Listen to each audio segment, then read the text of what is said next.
நீதி எங்கும் நிறைந்திருக்கும், நீதிமான்கள் கோடி பறக்கும், புது மனு புகு பாக்கியம், புது சிருஷ்டியின் ஸ்லாக்கியம். அல்லேலூயா அல்லேலூயா அல்லேலூயா அல்லேலூயா அல்லேலூயா அல்லேலூயா அல்லேலூயா அல்லேலூயா. கிறிஸ்துவுக்குள் மிகவும் பிரியமான என் அன்பு சகோதர சகோதரிகளே, எரேமியா 33:16 நம்ம வாசிக்கும் பொழுது, அவர் எங்கள் நீதியாயிருக்கிற கர்த்தர் என்பது அவருடைய நாமம் என்று எழுதப்பட்டிருக்கிறத பார்க்கிறோம். நீதியாயிருக்கிற கர்த்தர், அதான் அவருடைய நாமம் என்று சொல்லி வேதத்தில் எழுதப்பட்டிருக்கிறத நம்ம பார்க்கிறோம். தேவன் நீதி உள்ளவராக இருக்கிறார், நாமும் நீதி உள்ளவர்களாக இருக்க வேண்டும் என்பதுதான் கர்த்தருடைய வார்த்தை. அதான் தேவனுடைய வசனம். யுத்த களத்திற்கு போகும் பொழுது கூட, துறைத்தனங்களும் அதிகாரங்களோடும் யுத்தம் பண்ண போகும்போது கூட பைபிளில் போட்டிருக்கு, நீதியின் மார்க்கவசத்தை அணிந்தவர்களாய் நாம் கடந்து செல்ல வேண்டும் அப்படின்னு சொல்லி நம்ம பார்க்கிறோம். ஆண்டவராக இயேசு கிறிஸ்து இந்த பூமியில் இருக்கும்போது கூட அவர் என்ன பிரசங்கம் பண்ணினார்? மத்தேயு 3:15 நாம் இப்படி எல்லா நீதியையும் நிறைவேற்றுவது, ஞானஸ்நானம் தேவனுடைய நீதி, அதை நாம் நிறைவேற்ற வேண்டும் என்பதாக வேதத்தில் நம்ம பார்க்கிறோம். எல்லா நீதியையும் நிறைவேற்றுவது தேவனுக்கு உகந்ததாக ஏற்றதாக இருக்குது அப்படின்னு சொல்லி வேதத்தில் நம்ம வாசிக்கிறோம். அப்போஸ்தலர் நடபடிகளில் கூட நம்ம வாசிக்கும் பொழுது அங்கே நம்ம பார்க்குற ஒரு காரியம் என்ன? அங்கே அப்போஸ்தலர் 10ஆம் அதிகாரத்தில் நீங்கள் பார்த்தீங்க அப்படின்னா 35 பேதுரு சொல்கிறார், எந்த ஜனத்திலாயிலும் அவருக்கு பயந்திருந்து நீதியை செய்கிறவன் எவனோ அவரே அவருக்கு உகந்தவன் என்று நிச்சயமாய் அறிந்திருக்கிறேன். நாம் நீதி உள்ளவர்களாக இருக்க வேண்டும். பவுல் அப்போஸ்தலனை பாருங்கள், சிறையில் கொண்டு போய் போட்டாங்க. ஆனால் பார்த்தீங்கன்னா 2 வருஷம் சிறையில் இருக்கார்.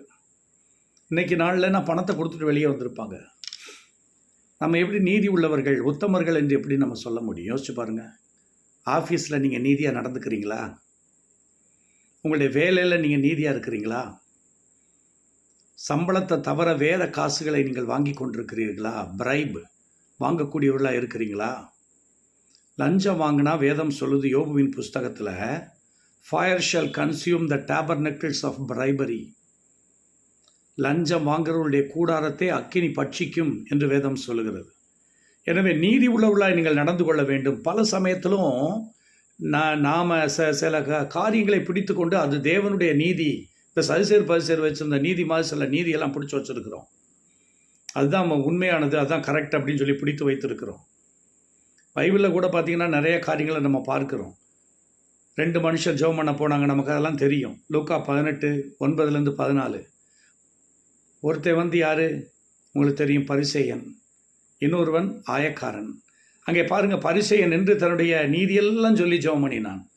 ஆனால் ஆயக்காரனோ மார்பிலே அடித்து பாவியாகி என் மேல் கிருபையாக இரும் என்று சொல்லி ஜெபம் பண்ணினான். ஆண்டவராய் கர்த்தர் சொன்னார், இவன் அல்ல, அவனே நீதிமானாக்கப்பட்டவனாய் வீட்டுக்கு போனான் அப்படின்னு சொல்லி. பிரியமானவர்களே, நம்முடைய நீதியெல்லாம் எப்படி இருக்குதான் பாருங்கள்.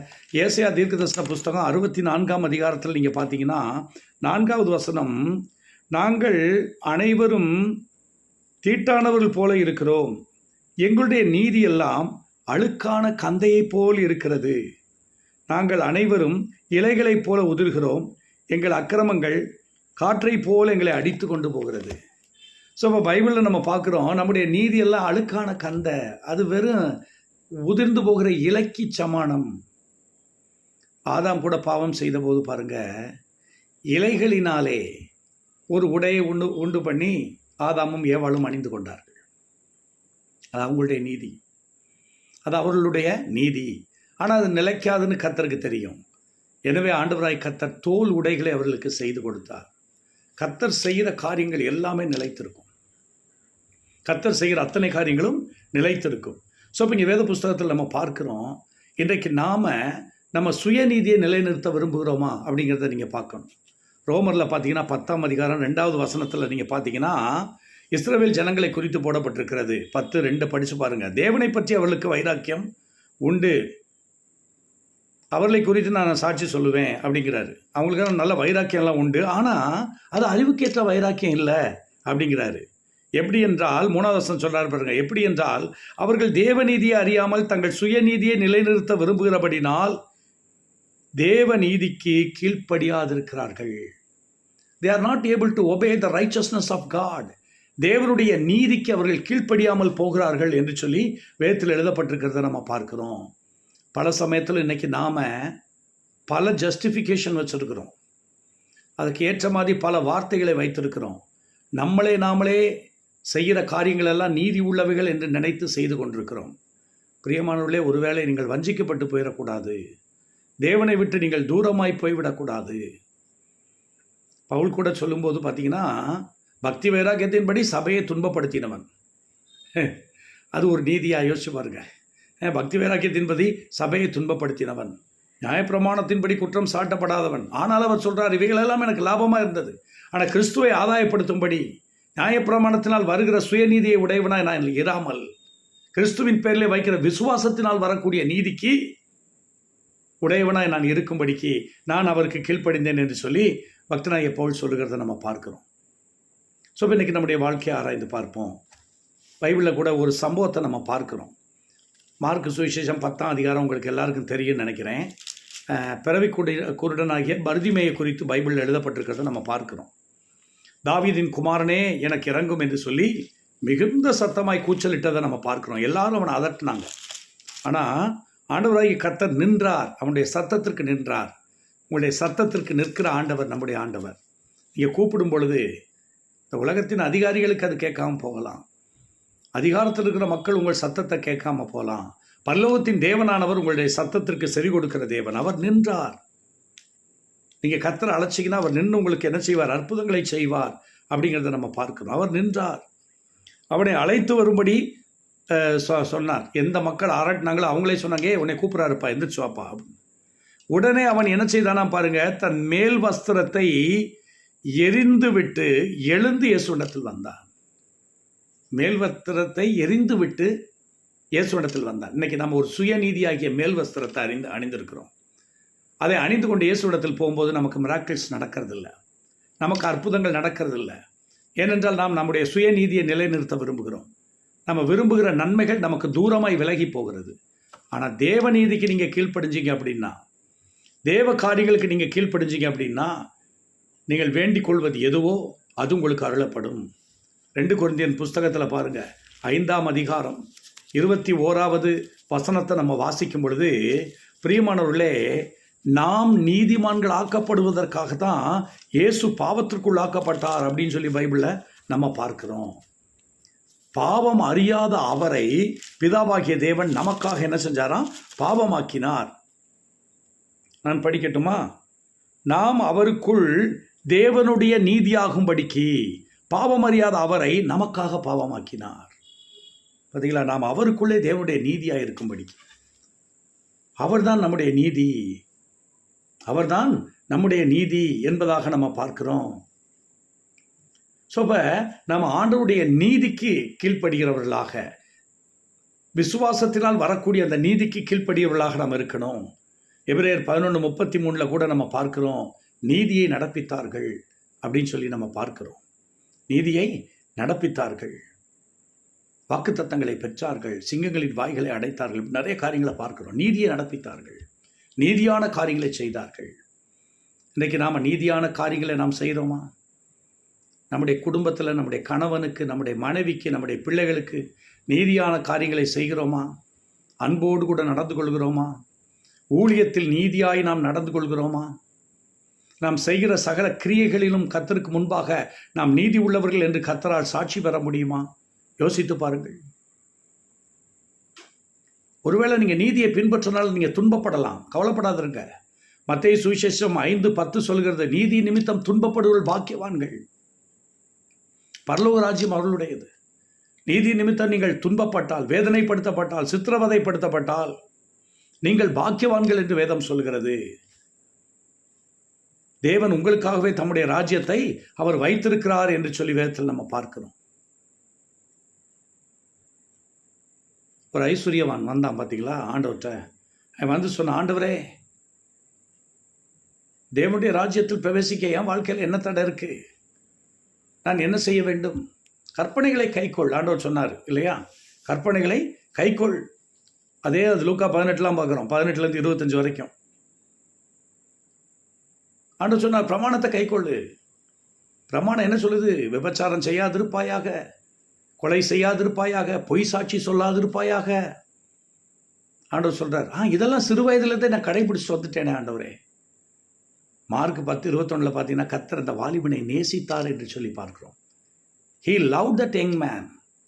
அவனை பார்த்து சொன்னார், இன்னும் என்னிடத்தில் என்ன குறை என்று கேட்டார். ஆண்டவர் சொன்னார், உன்னிடத்துல ஒரே ஒரு குறை இருக்கிறது. உனக்கு உண்டாயிருக்கிற எல்லாத்தையும் விற்று தரித்திரருக்கு கொடுத்து என்னை பின்பற்றி வா என்றார். இதை கேட்டோன்னு அவன் ரொம்ப சங்கடத்தோடே போயிட்டான். பல சமயத்திலும் பல நம்முடைய நீதிகளை எல்லாம் நம்ம வைத்து கொண்டு தேவனிடத்தில் வர்றோம். ஆனால் கர்த்தர் நம்முடைய அந்தரங்கத்திலே நம்ம விரும்பாத பல இடங்களை கர்த்தர் டச் பண்ணி, இந்த குறை இருக்கு உங்ககிட்ட, இன்ன பிரச்சனை இருக்குது, இதை திருத்திக்க அப்படின்னா அதுக்கப்புறம் அந்த பிரசங்கத்தையே கேட்க வர மாட்டோம். நம்ம அப்படியே என்ன செஞ்சிடும், கடந்து போயிடுவோம். அப்பா, இப்போ இது ரொம்ப கடினமான உபதேசமாக இருக்கும் போலையே, மிக வேதனையான ஒரு காரியம் இல்லை நம்ம பார்க்குறோம். அது முதற்கண்டு இயேசுவோடு அநேகர் நடந்தவர்கள் நடக்காமல் போய்விட்டார்கள். அதுக்கப்புறம் அந்த வாலிபன் திரும்பி வந்தான்னு சொல்லியெல்லாம் பைபிளில் போடலை. அவன் துக்கத்தோட போய்விட்டான் என்று சொல்லி தான் பார்க்குறோம். வரும்போது சந்தோஷமாக வந்தான், போகும்போது துக்கத்தோட போயிட்டான். ஆனால் இயேசுகிட்ட முதல்ல வந்த ஆட்களையெல்லாம் நிறைய பேரை பார்க்கும்போது அவங்க வரும்போது துக்கத்தோடு வருவாங்க, பிரச்சனையோடு வருவாங்க, வேதனையோடு வருவாங்க. ஆனால் போகும்போது விடுதலை அடைந்து சந்தோஷமாய் திரும்பி போவார்கள், சமாதானத்தோடு போவார்கள், ஆரோக்கியம் அடைந்து போவார்கள். ஆனால் இந்த வாலிபனை பாருங்கள், நான் பயங்கர கரெக்ட் அப்படின்னு சொல்லி கர்த்தர் இடத்துல வந்தான். கர்த்தர் சில காரியங்களை பேசின உடனே அவன் துக்கத்தோடே போய்விட்டான். அன்னைக்கு நம்முடைய காரியம் எப்படியா இருக்கிறது?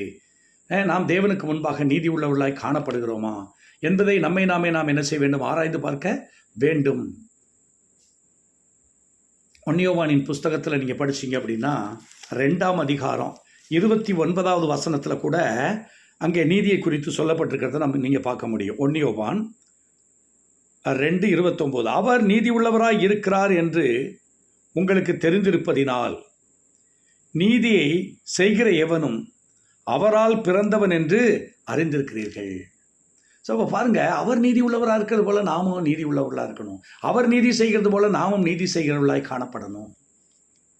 எனவே நம்முடைய கைகளை சுத்தமாய் வைத்துக்கொள்வோம், நம்முடைய இருதயத்தை சுத்தமாய் வைத்துக்கொள்வோம்.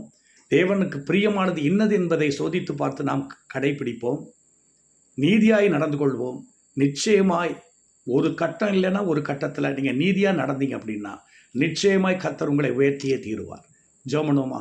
எங்கள் அன்பும் இரக்கம் நிறைந்த எங்கள் நல்ல பிதாவே, இந்த மாலை வேளையிலும் என் வார்த்தைகளை கேட்டுக்கொண்டிருந்த நம்முடைய பிள்ளைகள் மேல் உம்முடைய வல்லமை இறங்குவதாக.